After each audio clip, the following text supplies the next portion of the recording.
When, after the events of the coup, when did you see your dad again? 1992. I remember the exact date. Oh, March, I think. you would have been what age at that time? I would have been um, 8. 8. So you're kind of approaching the SCA age there. Yeah.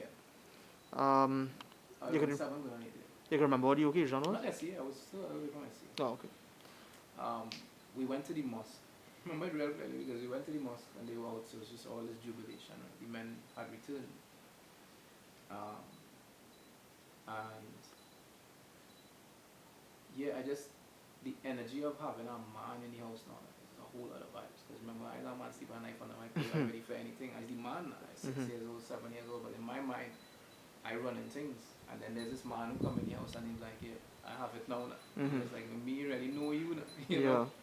I don't know you like that. So I think for a long time, not for a long time, for a little while I didn't feel at ease. I wasn't sure if he came to stay. I wasn't sure what exactly this was now because I didn't know if they were going to carry them back to jail. I didn't know if they had actually won outright. I didn't know what was going on. I remember all that time we were visiting them in Chagaramas, um, where they had them held.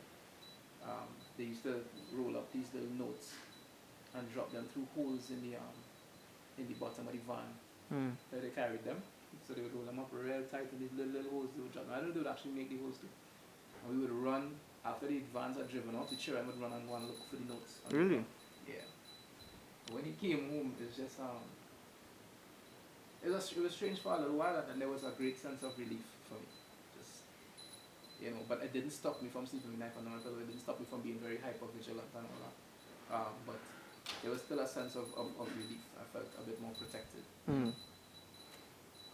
When can you remember after those events when he finally returned home, when you really sat down with him and had a full conversation with him, not necessarily about his role in the insurrection, but just a regular everyday dad and son conversation?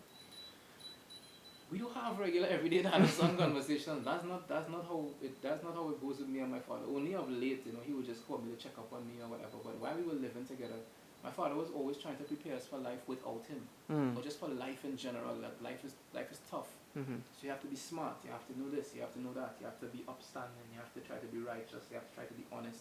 It was always that. It was never no Sunday morning chit chat. Yeah. How school was this week. I don't know. I've never had that kind of relationship with my father, or we never just lime and go out somewhere and just sit down and just never. It's never happened. I think it's because he's a man who always has existed on that edge. You have come into your own right as not just a performer, but someone who's socially conscious. I saw you at the Black Lives Matter rally the other day at the Queen's Park Savannah. Is he aware that you are trying to make changes on your own and in your own way? And how does he feel about that? I think he's proud of it. I think he's also proud that in many ways I've taken a different method. Um, and I'm not, yeah, me not no gun. You understand? I have my words, I have my beliefs, I have my sincerity. That's it. It's the greatest weapon I have. That I believe what I'm doing. And I think, I know he's proud of me. He advises me on certain things, but he also doesn't try to be step on step with me or neck on neck with me. He gives me that space to make decisions, to make errors. But he always checking on me, especially of late, just what's going on, what's happening, how you're fixing it, how you're doing this. Yeah, I think you should do this, I think you should do that. Because again, he's a revolutionary at heart. My mom as well. They don't like injustice, and I was raised to not like injustice at all. I can't see it that way, even when I was going to school and that kind of stuff.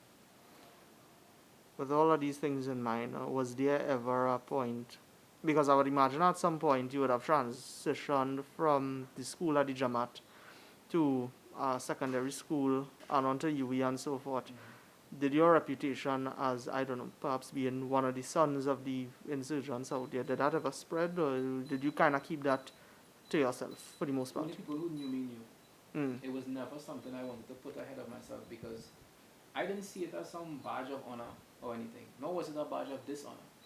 I just wanted to make my way in the world.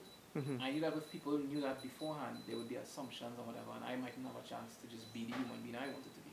So many times people would learn it in the aftermath, and they would be surprised because they already of what a son of that kind of man is supposed to look like. They even have an assumption of what that kind of man is. My father's a very well-read man, a very articulate man, a very intelligent man. People seem to think that if people use violence towards a very specific end, that clearly they must not be intelligent. You know what I mean? And it's an assumption we make across the board. We make it with so-called criminals. We make it with all kinds of people. That if somebody chooses violence as a path towards an end, that they must not be intelligent, because otherwise they will use another path. So I always kept that to myself in a way, not hiding it. People were close to me, I would tell them, but it wasn't something I would go, oh, my father was in the coup. It wasn't something I needed. People began, I don't want anybody to know me as Salim's son. You know, my name is Muhammad, right? And then they would find out that he was my father. But yeah, I didn't want to be out there and being known as Salim's son, because in many ways that would have come with connotations and dealt with things that maybe I wasn't even ready to deal with, that I didn't know about. You know what I mean? So I wanted my name to be my name. And we were proud for that. Well, you said that only people who close to you would have known that fact of your life there. Did they look at you differently after they learned that, or did they just, say, oh, well, that's an interesting fact that I didn't know before? There were people who looked at me differently. There would have been even women in my life who I would have wanted to be with, or would have liked, who like, you know. They don't want any part of that. Yeah. My first girlfriend, her father was in TTT. I didn't know that, and she didn't know my father was in TTT too. And when they found that out, then there really been a scene. Her parents did not want me anywhere near her. You know what I mean? Sometimes police officers have issues, so they stop you and they realize your last name, and then and then sometimes it's a bit of a problem. That's happened over the years a good few times. And then there's the opposite of people who know him for the good that they perceive that he's done. And that'll be a good encounter, and they're different things, But these men were very radical men.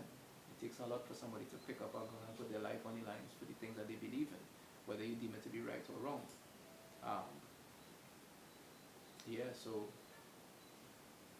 like I said, it was important for me to establish myself, as opposed to being known as the son of a man. In the years that followed the coup, maybe not so much, maybe about the 4 years or the 5 years that after, maybe up into the early 2000s, was there any concern that the authorities were keeping close tabs on you all? Because I remember in the aftermath of the 9/11 attacks in the US, I read that the compound in Mukarapa was actually raided, although nothing was ever found.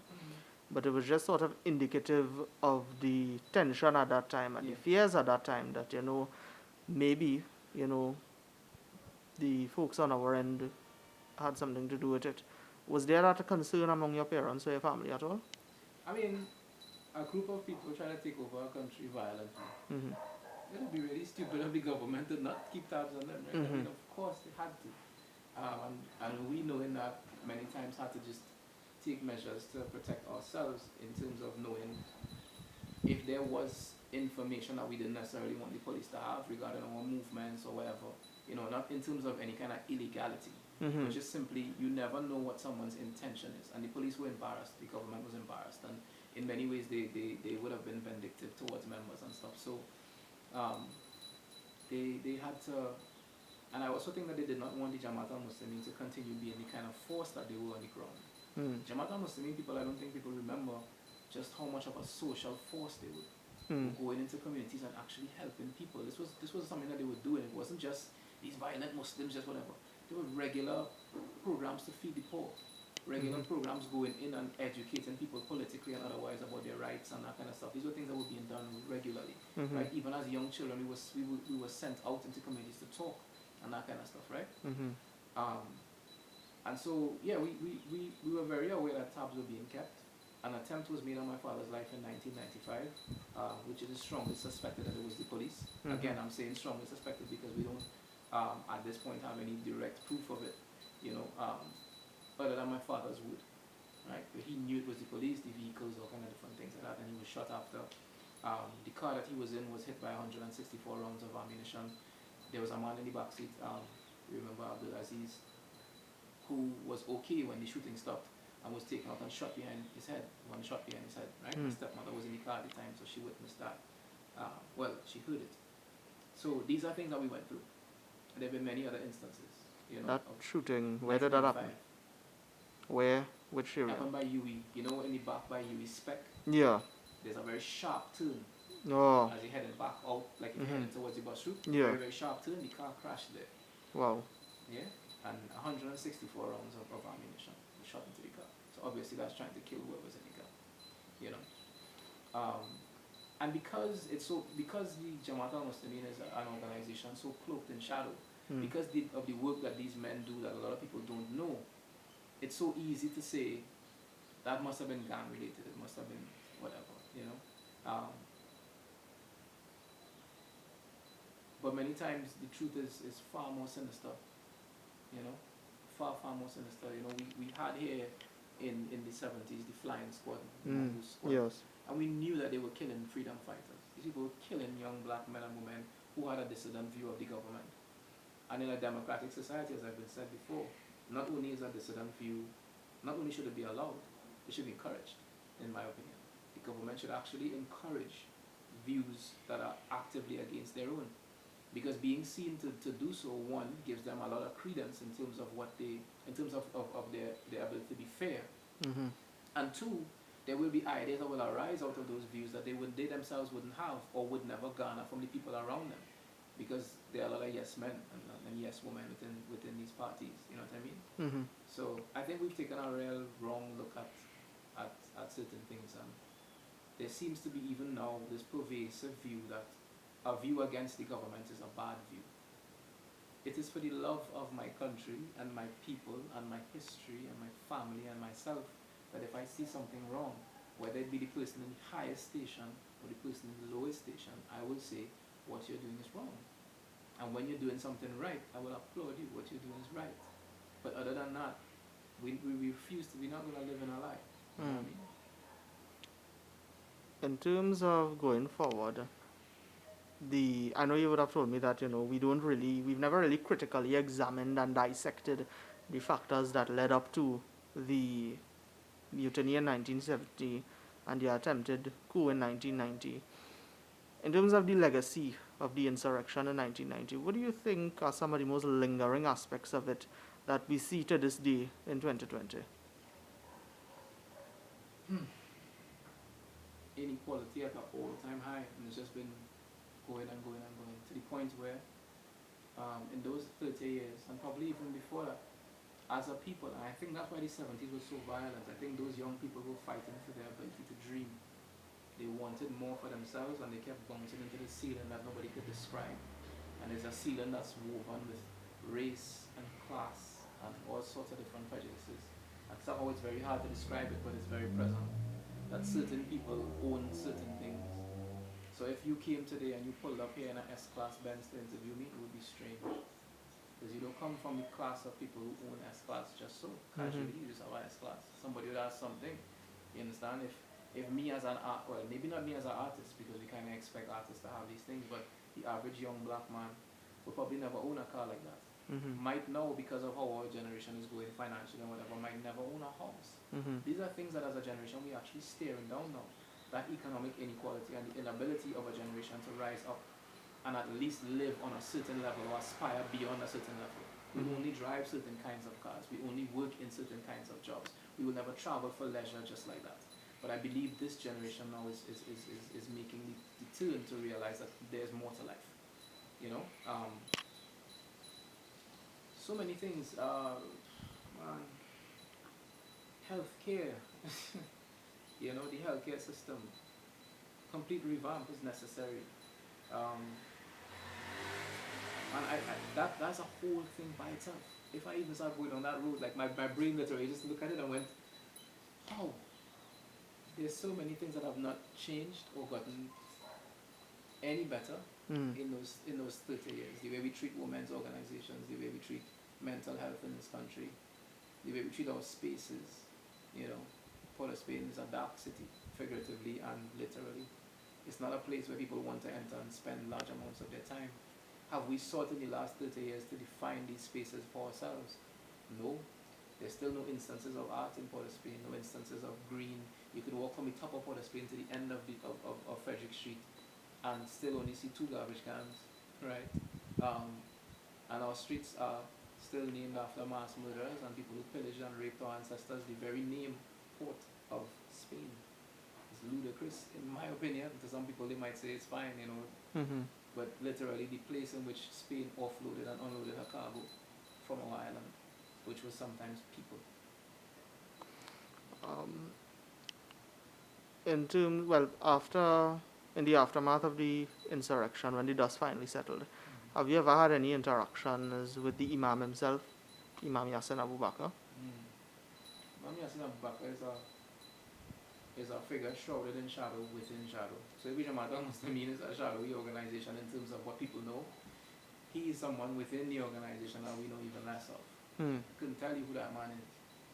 So you've never really had a sit-down conversation with him or anything like that? No. And there's a lot to be said about that, but we can leave that. But let's put it this way: as I got older, I realized that everybody would have had their own agendas pretty quick. And he's a very intelligent man and would have had his own agenda as well. Coming out of that, I think it's an opportunity for introspection. You look within yourself and see what you would have learned from it as well. I was born 3 years after the coup, so I don't have that much to go on besides footage and stories of what my parents told me or what they experienced in Laventille. But when you look at it, you hear so many people have so many different mixed emotions about it. You have yours, there are others who will be, on the extreme end of the spectrum, and they say, why were these men allowed to leave? Why were they not convicted? Why were they not hanged in some cases? You hear these things, you have your reasoning. What do you say to people like that? There was a loophole in the law that allowed them to get off. Had that loophole not existed and had the Privy Council not ruled in the way they ruled, it would have been deemed an act of sedition, and under the law of the land, they may have been arrested and killed. Now, whether or not I personally believe what they did was right because of what was going on, or because of whatever religion I might hold, by the law of the land, that is not supposed to happen. But, as we've said before, what do you do when the law itself is not serving you? What do you do furthermore when the law, beyond not serving you, is actually working against you? When you're actually being victimized by the law itself. You understand? So the army had set up camp on the mosque in the weeks that preceded the coup. Set up camp and the women were being disrespected and all that kind of stuff. We didn't feel safe. What do you do on the law of the land? And we see it, again, I spoke about looking at history from a wider view. We see it happen all over the world in different places. What do people do when they find that the law of the land is no longer serving their purpose? It happened in the Jim Crow South of the US. It happened in apartheid South Africa. It's happened everywhere that colonialism has existed. It's happened everywhere that colonialism has existed while the colonizers were there and after they left as well. Where the people wake up one day after many, many years of long suffering and realize this is not working. And then they appeal, and their appeals go on deaf ears. And they see nothing change over and over and over and over. At what point do you say, enough is enough? And we see it in America now. People just have said, enough is enough, and it's starting to spread all over the world. Where people are saying, enough is enough. And that's the only thing, and I want to be really clear about this, because I don't want people to think I'm encouraging anarchy. What I'm saying is, and this is how I make myself real clear, I'm looking in the camera when I say this,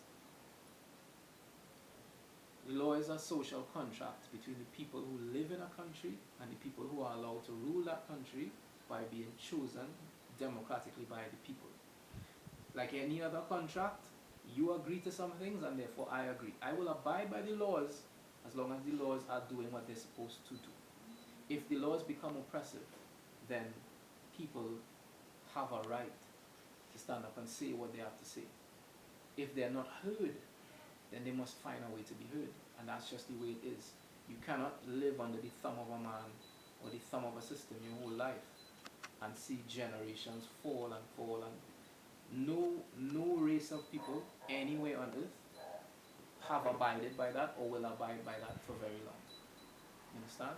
And I know this will be misconstrued. It don't matter how I say this, there will still be people who will not understand what I'm saying. But I guess that's the price you get your paper saying it. Coming out of it now, you're looking back at those memories that you would have had.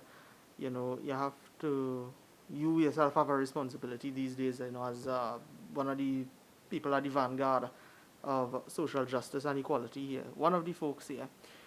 Um, what do you think is one of the major lessons? Or before we get into that, in your opinion, I know you told me that we've never really addressed the issues that led up to the coup itself. Are we making any progress in your opinion? We have, I think, I would like to think we have a wider consciousness of a lot of young people.